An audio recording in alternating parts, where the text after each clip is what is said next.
Katrina S. Alex Smith was a restaurant manager in Minnesota. He also had diabetes. Even though he had a full-time job, he still could not afford insulin. He decided that he was going to ration his insulin until he had enough savings to purchase insurance. He was found dead in his apartment on July 17, 2017 from diabetic ketoacidosis. This is according to S. Vincent Rackamar, who is a professor of medicine at Mayo Clinic, in an article published by the Mayo Clinic Proceedings in January of 2020. Everyone in this room knows someone who has diabetes. The United States Congress should set a price cap on a vial of insulin. First, I will talk about what caused insulin to be so expensive, and then I will discuss how a price cap will help make insulin more affordable. So how did the price of insulin get so high? To understand the reason behind the high price of insulin, it's important to know insulin's origin story. According to Jessica Zillett, who is a graduate of Stenson University College of Law, in an article published by Hannah Online in 2021, in January of 1922, a 14-year-old boy named Leonardo Thompson became the first person to receive an injection of insulin which saved his life. Almost overnight, a diagnosis that meant an inevitable death became an illness that could be successfully managed. According to Kristen DeGroot, who has a degree from the University of Arizona, in an article published by Penn Today in July of 2021, the inventors of insulin could have made a fortune off their discovery. However, they sold their patent to the University of Toronto for just $1 to make sure that everyone had access to this life-saving drug. Because as one inventor put it, insulin does not belong to me, it belongs to the world. Well, now insulin belongs to 3 companies. According to Ryan Knox, who's a researcher at the Solomon Center for Health, Law, and Policy, in an article published in the Journal of Law and Biosciences in October of 2020, because of this lack of competition, when one company raises its prices, the other 2 follow. Going back to economics class, in most industries, when the price rises, the demand falls, which will eventually bring the price back down. However, diabetics are not in a position to negotiate the price. So when the price of insulin rises, they will continue to buy it, because if they don't, they die.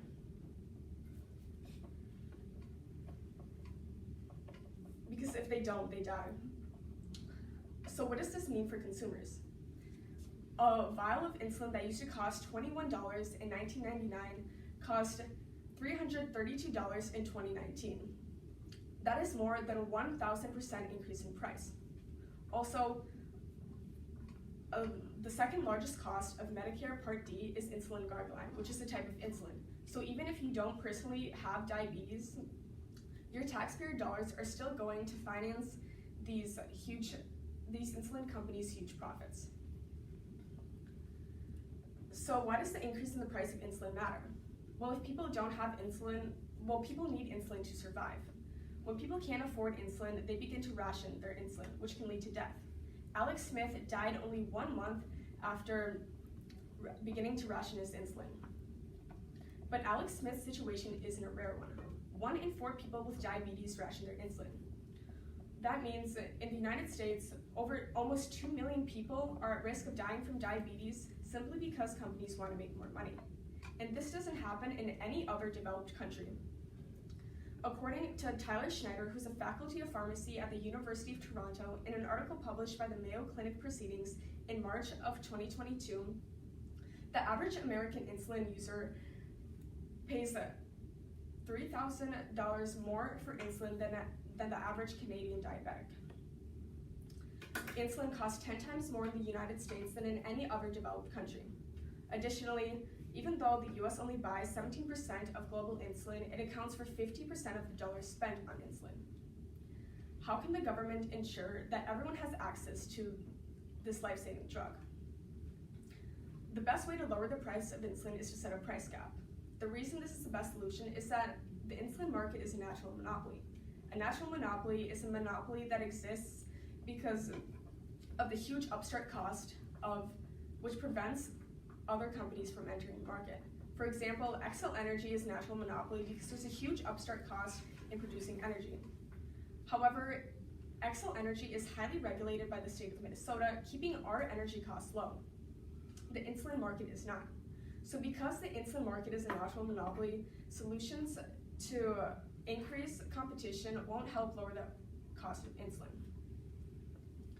Some people are against a price cap because they say a price cap will increase the price of insulin in other countries because pharmaceutical companies will make up for the lost money in the US market by charging other countries more.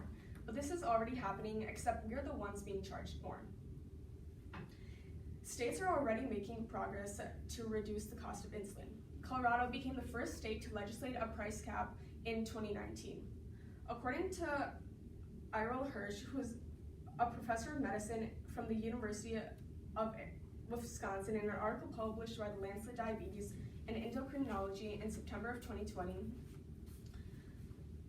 the federal government is also making moves to make insulin more affordable. The Inflation Reduction Act set a price cap for insulin at $35 for those on Medicare. However, if you don't qualify for Medicare or you don't go to an eligible pharmacy, the price of insulin is still unaffordable. In 2022, over 31 million Americans were left without health insurance, leaving them vulnerable to these high prices. The United States should set a $35 price cap on the private market for insulin to ensure that everyone has access to this life-saving medicine. First, I discussed what caused insulin to be so expensive, and then I discussed how a price cap would make insulin more affordable. The US Congress should set a price cap on a vial of insulin. If the US had a price cap on insulin, Alex Smith would still be with us today. Americans should not have to spend hundreds of dollars on a drug that costs $3 to make, and no one should have to die from a disease that has a cure.